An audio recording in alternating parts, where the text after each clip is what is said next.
I canceled my vacation because my parents said money was tight, but then I found their cruise tickets, and that's when I realized they had been lying to me my entire life. Jess had always known her family wasn't fair, but she had never realized just how deep the imbalance ran until that day in her parents' kitchen when the envelope caught her eye like it had been waiting for her to discover it. She was cleaning the counters and keeping an eye on her nephew when she noticed it sitting there half open, its thick paper catching the morning light, and the logo on the front made her stomach twist, a fancy cruise line, the kind you only saw in glossy travel magazines. Her curiosity turned quickly to dread as she pulled the papers out and saw the full itinerary: her parents, her brother, her sister, her sister's husband, and their kids fully booked for a week-long cruise, all paid in full. She felt her hands tighten around the papers, her heartbeat thrummed in her ears, and she could hardly breathe. This couldn't be real. They had told her only 2 months ago that money was tight, that she had to cancel her own vacation, a vacation she had saved every penny for and looked forward to for a whole year. 5 days at an all-inclusive resort her friends had been excited to go, and she had had to let them leave without her because her parents claimed they needed her to help with family emergencies, babysitting her nephew, and pitching in for extra shifts. They had convinced her it was impossible to take the trip. Now she was seeing the truth. They had lied, and the reality of it hit her like a punch in the gut. Her parents had planned a vacation behind her back, knowing she could never join them, and the betrayal cut deeper than she expected. As she shoved the papers back into the envelope and stepped away from the counter, she could hear her mother humming in the hallway, and she forced a smile, pretending nothing was wrong. She nodded politely as her mother thanked her and left without noticing the tension in the air. Jess had learned early that fairness didn't exist in her family. She remembered when she was 6 wanting dance lessons and being told no because of money. While her sister later received weekly horseback riding lessons, her brother had gotten a shiny new mountain bike, while she received a hand-me-down seat, torn handlebars, wobbling brakes, barely functioning. She had learned to accept the inequity over the years. School trips she had saved for she had canceled while her brother went on ski trips. Her college graduation came with only a card and congratulations, while her siblings were bailed out financially and supported every step of the way. She had been forced to grow independent and responsible, while her parents' favoritism and selective generosity shaped the pattern of her life. Now standing in her parents' kitchen, holding the evidence of yet another lie, something in her changed. The habitual giving and accommodating she had done all her life began to evaporate. The first test came when her sister called, panicking about babysitting. She usually could never say no, but this time she simply said, "I can't." The confusion in her sister's voice was sharp enough to sting. She hung up the phone feeling a thrill of control. She didn't realize she craved her independence. Finally, the texts came trying to guilt her and manipulate her. She let them go unanswered, and it was not long before the panic in her family started to show. Her mother called repeatedly, her voice coated with false calm, eventually straining with worry, but Jess stayed silent, knowing she was no longer bound to fix what they had chosen to ignore. Her brother and sister faltered. Without her financial and logistical support, suddenly reality hit them all at once. The siblings struggled to cover themselves while her parents tried to salvage the situation, and for the first time Jess watched them flounder. Without her, she was no longer the automatic solution to their problems. They were used to her being the glue, the fixer, the caretaker, and now the structure was crumbling around them. Jess received calls and pleas, escalating in urgency, her mother and father appearing at her doorstep at different times, tears streaming, explanations pouring forth. But Jess felt none of the guilt she once carried. She was finally untethered, finally free to put herself first. She met their desperation with calm firmness. "No, I cannot help you." The words felt heavy, but right, she knew if she gave in now the cycle would continue forever. She would never have a chance to reclaim her life, her space, her identity. She blocked their numbers and quit the family group chat, cutting off the constant demands and intrusion. Without hesitation, she watched the chaos unfold from a distance, the siblings missing shifts, their finances unraveling, the house near foreclosure. All the while, Jess lived in a quiet, ordered apartment, her own space. For the first time, a sense of peace settling around her, yet the suspense lingered. The threat of contact, of guilt, of needing to intervene pressed at the edges of her mind, but she resisted. She knew that any step back into their lives would erase the independence She had fought so hard to claim. She thought about the vacations she had lost, the trips she had sacrificed, the countless nights she had given up for the family who never saw her sacrifices or counted her efforts. She thought about the past betrayals, the small ones and the large ones that had led her here to this moment of clarity. Jess realized that life was full of choices, and her family had made theirs. She was simply responding. She had become a silent observer, watching the consequences of their decisions play out without the emotional weight of responsibility she had carried for decades. The tension of whether they would change or beg her eventually hovered over her like a shadow. Her phone remained silent, yet every notification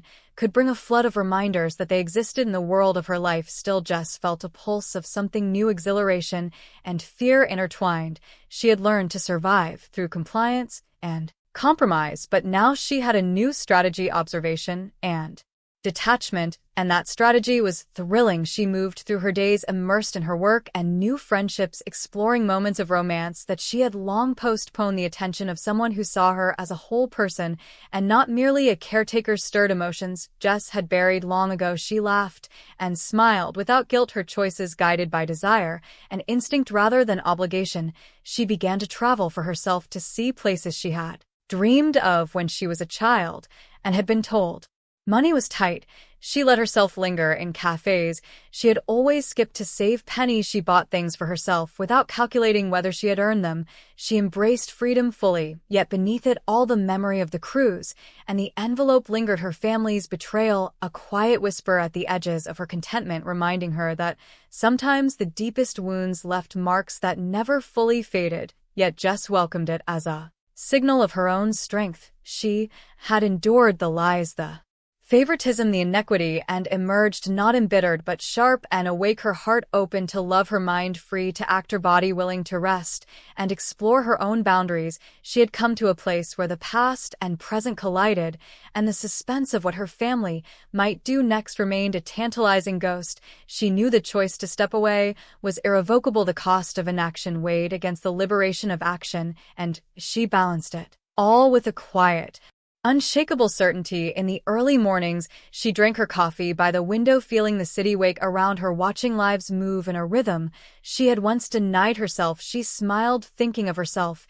as the architect of her own destiny. For the first time, she allowed herself to imagine a future full of possibilities, not dictated by the whims of parents or siblings. The memory of the envelope would remain a symbol of betrayal, but also a turning point. She reflected on her own strength, the quiet resilience that had carried her through every disappointment, every slight, every calculated manipulation, and she welcomed it with open arms, knowing that the suspense of the unresolved family drama would always be a shadow lingering behind her, like a pulse, a reminder that Jess had survived and claimed her freedom, and that freedom was hers alone. She had built it on honesty with herself and a refusal to play the part of martyr, and now she could embrace all the layers of her life: the thrill of independence, the warmth of romance that was real and mutual, the satisfaction of work and passion combined, and the quiet knowledge that she had chosen herself above all else.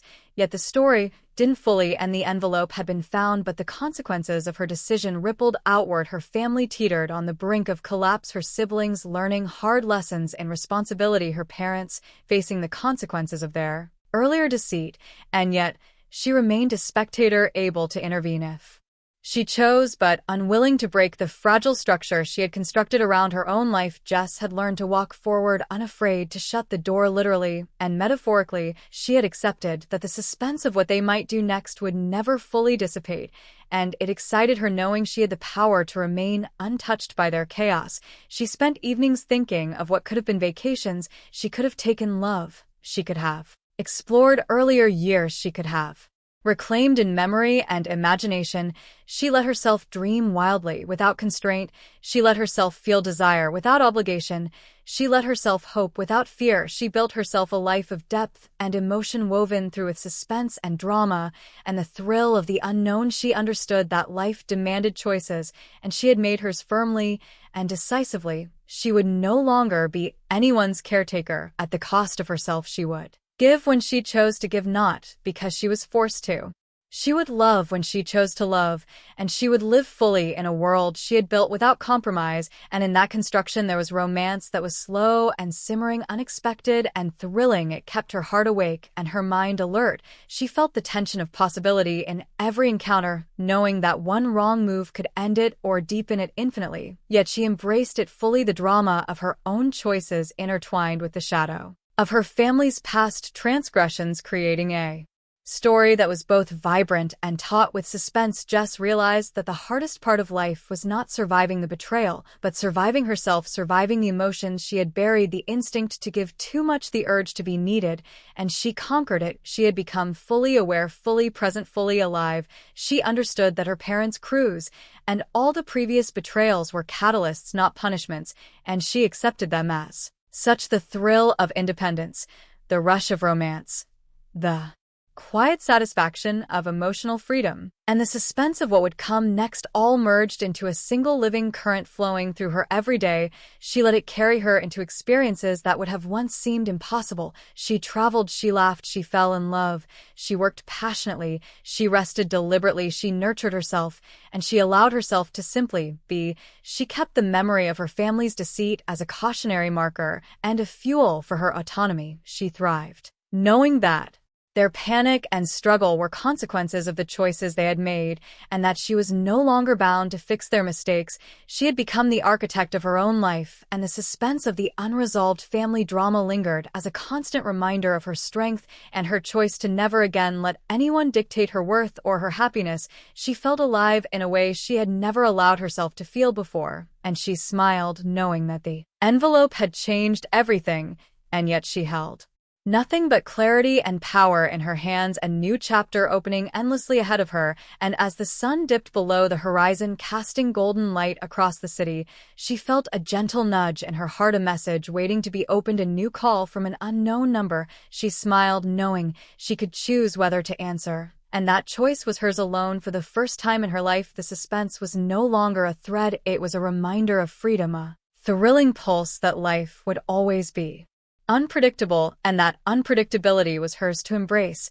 And Jess stepped forward into the evening, ready for whatever came next, confident, alive, and entirely her own.